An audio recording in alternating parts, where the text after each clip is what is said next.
അതിനൊരു തെറപ്പിയൊക്കെ പറയാറുള്ളത് എന്താണെന്നറിയോ? നമുക്ക് ഭയങ്കര ദേഷ്യം വന്നാൽ നമുക്ക് എന്താണോ പറയാനുള്ളത് അതൊക്കെ ഒരു പേപ്പറിൽ എഴുതുക. എന്ത് വേണമെങ്കിലും എഴുതിക്കോളൂ.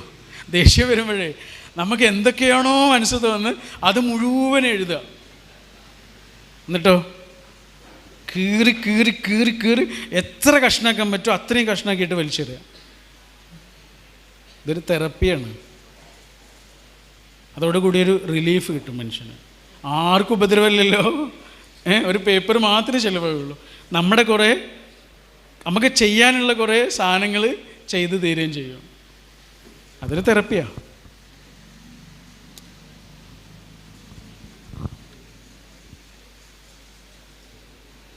പിന്നെ എല്ലാത്തിലും പോസിറ്റീവ് ഉണ്ടോ നെഗറ്റീവ്. നേരത്തെ പറഞ്ഞില്ലേ, നല്ല ദേഷ്യപ്പെടേണ്ട സ്ഥലങ്ങളുണ്ട്, അതേപോലെ തന്നെ സ്ട്രെസ്സും. പരീക്ഷൻ്റെ തലേന്ന് യാതൊരു സ്ട്രെസ്സും ഇല്ലാത്ത ഒരാളെ കുറിച്ച് ആലോചിച്ച് നോക്കൂ. അങ്ങനത്തെ ആളുകൾ ഉണ്ടാവില്ല അല്ലേ? സ്ട്രെസ് ഉണ്ടാവും. അപ്പോൾ അത് ഭയങ്കര സ്ട്രെസ്സായിട്ട് കാണുമൊന്നും വേണ്ട. അതൊരു സാധാരണ സ്ട്രെസ്സാണ്. നിങ്ങൾക്ക് പരീക്ഷയ്ക്ക് പോകാനേ കഴിയാത്ത വിധത്തിൽ അത് നിങ്ങൾക്ക് പ്രയാസമാവണമെന്നുണ്ടെങ്കിൽ നിങ്ങൾ ശരിയായ ഒരു തെറപ്പിസ്റ്റിൻ്റെ അടുത്ത് പോയിട്ട് ഹെൽപ്പ് കണ്ടെത്തണം. അതൊരു പ്രശ്നമാണ്. പോസിറ്റീവായിട്ടുള്ള സ്ട്രെസ്സാണ്. ചിലതൊക്കെ അങ്ങനെയാണ്. അപ്പോൾ ചില സങ്കടങ്ങൾ എല്ലാവരും ഇങ്ങനെ പറയൂലേ, ഡിപ്രഷൻ എന്ന് പറയില്ലേ, ഞാൻ ആകെ ഡിപ്രഷനായി എന്നൊക്കെ പറയും. ഡിപ്രഷൻ എന്ന് പറഞ്ഞാൽ അതൊന്നുമല്ല, അതൊരു മൂഡ് സ്വിങ് മാത്രമാണ്. ഇന്ന് ഡിപ്രഷൻ, നാളെ ഡിപ്രഷൻ ഇല്ലാത്ത അവസ്ഥയൊന്നും ഉണ്ടാവില്ല. ഡിപ്രഷൻ എന്ന് പറയുന്നത് വലിയൊരു കുഴിയാണ്. അതുകൊണ്ട് അനങ്ങുമ്പോഴേക്ക് ഡിപ്രഷൻ എന്ന് പറയരുത്. ചിലതൊക്കെ വെറും മൂഡ് സ്വിങ് മാത്രമാണ്. അപ്പോൾ എന്താ പറഞ്ഞ, ഇങ്ങനെയുള്ള ഓരോ ഇമോഷൻസിനെയും നമ്മൾക്കോ മറ്റുള്ളവർക്കോ ദ്രോഹമാകാത്ത വിധത്തിൽ കൺട്രോൾ ചെയ്യാൻ ഒരാൾക്ക് പറ്റണം. അല്ലെങ്കിൽ നമുക്കും നഷ്ടമാണ്, മറ്റുള്ളവർക്കും പ്രയാസമാണ്.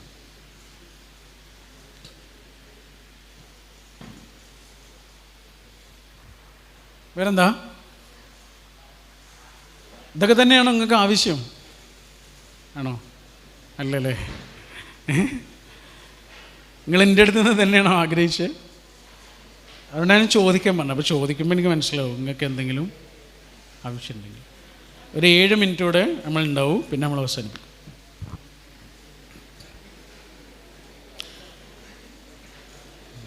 ലോകത്തെ എല്ലാ മനുഷ്യന്മാർക്കും ഒരുപോലെ കിട്ടിയ സാധനം എന്താണെന്നറിയോ? എന്താ? പൈസ ഒരേപോലെ കൊടുക്കുമോ?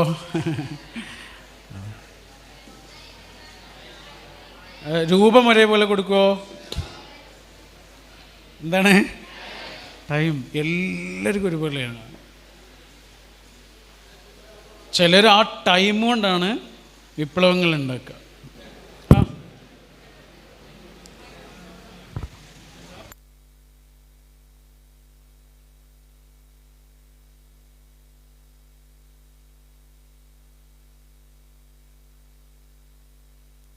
മൈൻഡ് ഫോക്കസ് ചെയ്യലല്ലേ? അതിന് ഏറ്റവും നല്ല മാർഗ്ഗമാണ് നമ്മൾ ഫസ്റ്റ് പറഞ്ഞു തന്നെ. എന്തായിരുന്നു? മെഡിറ്റേഷൻ എന്ന് പറഞ്ഞാൽ ശരിക്കും എന്താണെന്നറിയോ? നമ്മുടെ ബ്രീത്തിലുണ്ടാവുന്ന വ്യത്യാസങ്ങളെ നമ്മൾ തിരിച്ചറിയലാണ്. നമ്മൾ മെഡിറ്റേഷൻ കണ്ണടക്കണം എന്നൊക്കെ പറയുന്നത് എന്തുകൊണ്ടാണ്? ബ്രീത്തിലേക്ക് കുറച്ചുകൂടെ ശ്രദ്ധിക്കാൻ വേണ്ടിയിട്ടാണ്, കുറച്ചുകൂടെ കോൺഷ്യസ് ആവാൻ വേണ്ടിയിട്ടാണ്.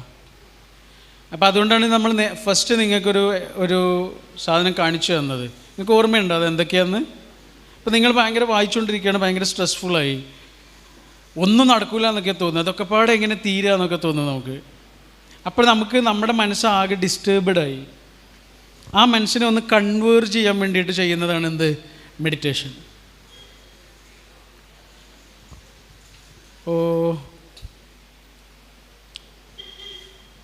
കൺവേർജ് ചെയ്യാന്ന് പറഞ്ഞത് മനസ്സിലായില്ലേ?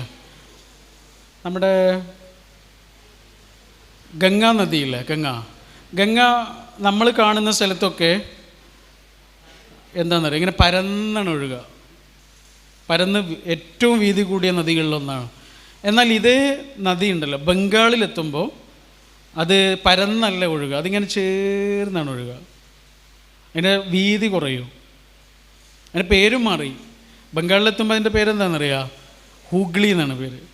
ഗംഗ എന്നല്ല പേര്, ഗംഗ തന്നെയാണ് ഹൂഗ്ലി. പക്ഷെ ഹൂഗ്ലി എന്ന പേരൊക്കെ മാറി പരന്നൊഴുകിയ അങ്ങനെ വീതി കൂടി ഒഴുകിയ നദി ഇങ്ങനെ ഇങ്ങനെ ഇങ്ങനെ ഇങ്ങനെ ചെറുതായി ചെറുതായി വീതി കുറഞ്ഞു വരാൻ തുടങ്ങി.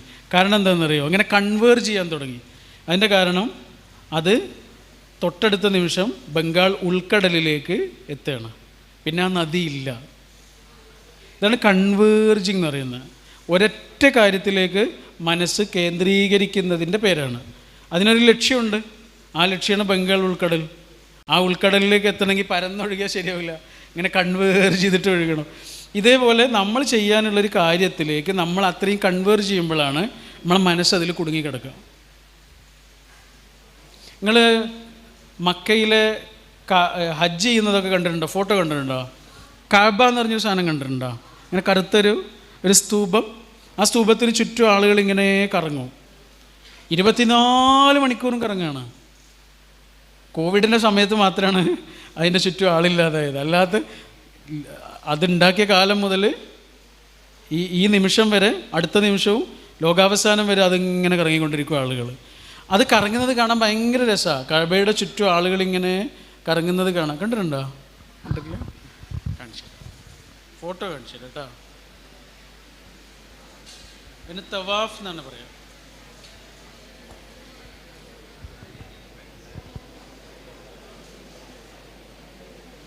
കണ്ടില്ലേ? ഇതാണ് കഅബ എന്ന് പറയുന്നത്. ഇതാണ് കഅബ. ഒരു സ്തൂപം, ഇങ്ങനെ സ്ക്വയർ അല്ലേ, സ്ക്വയർ ടൈപ്പിലൊരു സ്തൂപം. അതിൻ്റെ ചുറ്റും ആളുകളുണ്ടോ? ഒരേപോലെയുള്ള വസ്ത്രമൊക്കെ ധരിച്ച ആളുകൾ ഇങ്ങനെ കറങ്ങും. ആ കറങ്ങൽ കാണാൻ, അങ്ങനെ ഇങ്ങനെ ആ സർക്കിളിൽ ഇങ്ങനെ കറങ്ങുന്നത് കാണാൻ ഭയങ്കര രസമാണ്. അങ്ങനെ രസം ഉണ്ടാവാനുള്ള കാരണം എന്താണ്? ആ കറങ്ങുന്നത്, ഇങ്ങനെ ചുറ്റുന്നത് ആളുകൾ അച്ചടക്കത്തോടെ ചെയ്യുക. അത്രയും അച്ചടക്കത്തോടെ ഡിസിപ്ലിനായിട്ട് ചെയ്യാൻ കാരണം എന്താണ്? അതിൻ്റെ നടുവിൽ സെൻറ്ററിൽ ഒരു സാധനം ഉണ്ടായതുകൊണ്ട്, ഒരു എയിം ഉണ്ടായതുകൊണ്ടാണ്. എയിം ഉണ്ടായതുകൊണ്ടല്ലേ. അങ്ങനെ ഒരു എയിം അവിടെ ഇല്ലെങ്കിലോ, കഅബ ഇല്ലെങ്കിലോ അത്രയും ഭംഗിയായിട്ട് അങ്ങനെ ചുറ്റാൻ കഴിയുമോ? ഉണ്ടാവില്ല. ആളുകൾ ഇങ്ങനെ ചെതറിപ്പോകില്ലേ? ഇതേപോലെയാണടാ നമ്മുടെ മനസ്സിൽ ഒരു നമുക്ക് ചെയ്യാനൊരു കാര്യം ഉണ്ടാകുമ്പോഴാണ് നമ്മുടെ മനസ്സ് കൺവേർജ് ആവുക. മനസ്സിലായോ? അതാണ് ശരിക്കും നമ്മൾ നേരത്തെ പറഞ്ഞ മീനിങ് എന്ന് പറഞ്ഞാൽ. ഒരു മീനിങ് ഇല്ലെങ്കിൽ എന്താ സംഭവിക്കുക എന്നറിയോ? നമ്മുടെ മനസ്സ് പല പല പല പല കാര്യങ്ങളിൽ പോയിട്ട് ഇങ്ങനെ തൂങ്ങിക്കിടക്കും.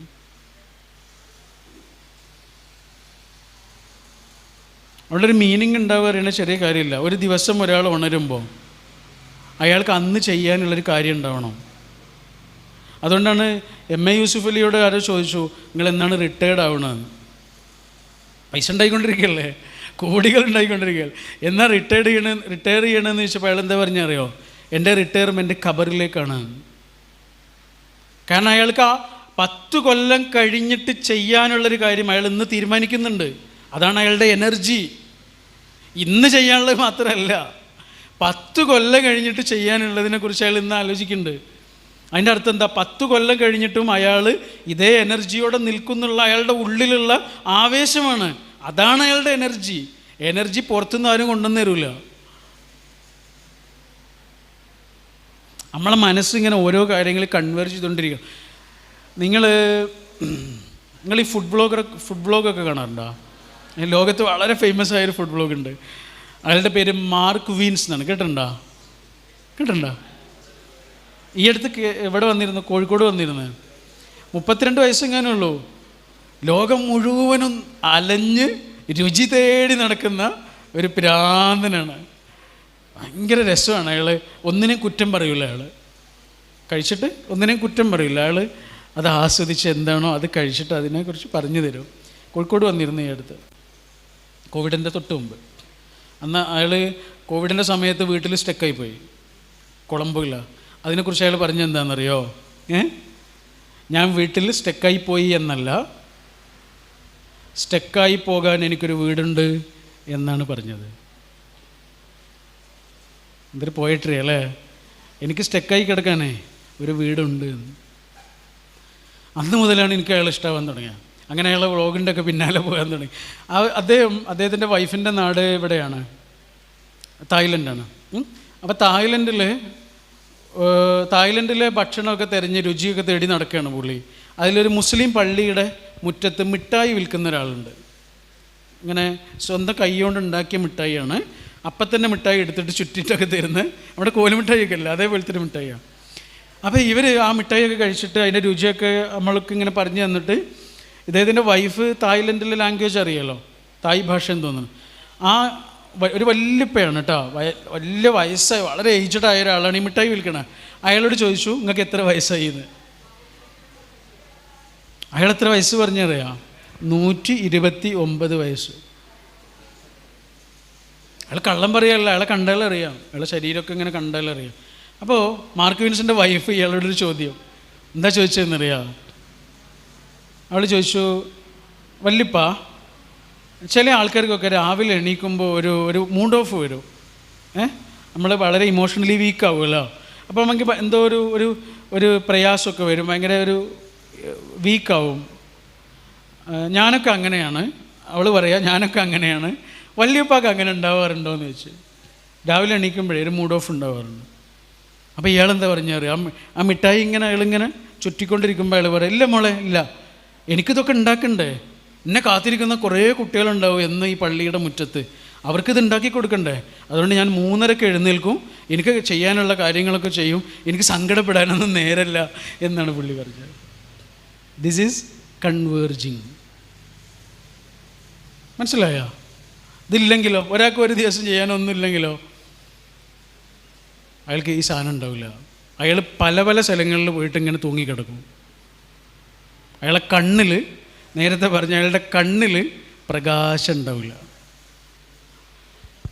അതുകൊണ്ട് ഒരു 10 കൊല്ലം കഴിഞ്ഞിട്ട് നിങ്ങൾക്ക് ചെയ്യാനുള്ള കാര്യം നിങ്ങൾ ഇന്ന് തീരുമാനിക്കണം. അതാണടാ ജീവിതത്തിലെ ആവേശം. അത് ചെയ്യാൻ പറ്റില്ല എന്നൊക്കെയുള്ളത് വരുന്നോടത്ത് വെച്ചിട്ട് കാണാം. പക്ഷെ ചെയ്യാനുള്ള കാര്യങ്ങളെക്കുറിച്ചുള്ള നമ്മുടെ ഒരു ആവേശം ഉണ്ടല്ല, അതാണ് ശരിക്കും അവിടെ ജീവിക്കാനുള്ളൊരു ആവേശം. അതാണ്. ഇല്ലെങ്കിൽ നമ്മൾ പല പല കാര്യങ്ങളിൽ പോയിട്ട് തൂങ്ങിക്കിടക്കും. നമ്മുടെ അജണ്ടയ്ക്ക് അനുസരിച്ചല്ലാതെ നമ്മുടെ ജീവിതം പോകാൻ തുടങ്ങും. മറ്റുള്ളവർ അജണ്ട തീരുമാനിക്കാൻ തുടങ്ങും. നമ്മുടെ ഇമോഷൻസിനെ കൺട്രോൾ ചെയ്യാൻ മറ്റുള്ളവരുടെ കയ്യിൽ റിമോട്ട് കൊടുക്കും. എന്നിട്ട് അവരൊരു മെസ്സേജ് റിപ്ലൈ ചെയ്തില്ലെങ്കിൽ, ബ്ലൂ ടിക്ക് വന്നിട്ട് അവർ ഇങ്ങോട്ട് മൈൻഡ് ചെയ്തില്ലെങ്കിൽ, അതല്ലെങ്കിൽ അവർ കണ്ടിട്ട് സംസാരിച്ചില്ലെങ്കിൽ, ഇതൊക്കെ നമ്മുടെ മൂഡ് അവരുടെ ഒരു കണ്ണാടി പോലെ ആവും.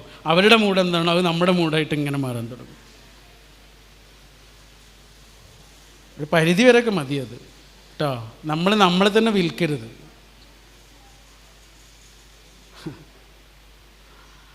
അവിടെയാണ് എനർജിയൊക്കെ പോവുക. എന്നിട്ട് ഒരു രസം ഉണ്ടാവില്ല. നമ്മുടെ ഇൻസ്റ്റഗ്രാമിൽ റീല് കാണുന്ന പോലെ, ഒരു റീല് സന്തോഷം, ഒരു റീല് സങ്കടം, ഒരു റീല് അസൂയ, ഒരു റീല് ദുഃഖം, ഒരു റീല് സങ്കടം, അല്ലേ? 30 സെക്കൻഡ് കൊണ്ട് മാറി മറിയുന്ന ഇമോഷൻസ് പോലെ, റീല് പോലെ നമ്മുടെ ഇമോഷൻസ് ആകാൻ പാടില്ല. അതിനൊരു എന്താ പറയുക, അതിനൊരു സ്ഥലത്ത് അതിനെ കെട്ടിയിടണം.